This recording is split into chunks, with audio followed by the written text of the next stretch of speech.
Bu O'zbekistonlik yigit hikoyasini butun dunyo eshitmoqda.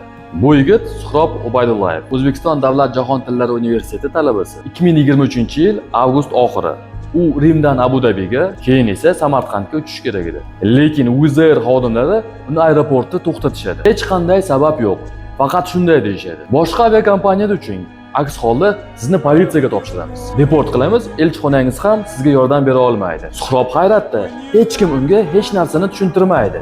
Natijada Rimdan ucha olmaydi, ikkinchi chipta ham kuyadi. Pul yo'q, reys yo'q, yo'l yo'q. U qarz olib Turkiyaga chiqadi. Bir necha kun Istanbulda tom ostisiz, yotoqsiz qoladi. Bu inson huquqlarini, iste'molchi huquqlarini buzish emasmi? Faqat millating uchun samolyotdan tushirish bu kamsitish emasmi? Ammo hikoya shu yerda tugamaydi. 16 yil oldin kanadalik musiqachi Dave Carroll United Bricks Guitars degan qo'shiq bilan butun aviatsiya sanoatini larzaga solgan edi. Qo'shiq sabab United Airlines millionlab dollar yo'qotgan. Aksiyalari qulab ketgan. Endi esa o'sha musiqachi o'zbekistonlik yigit Suhrob bilan yangi qo'shiq chiqardi.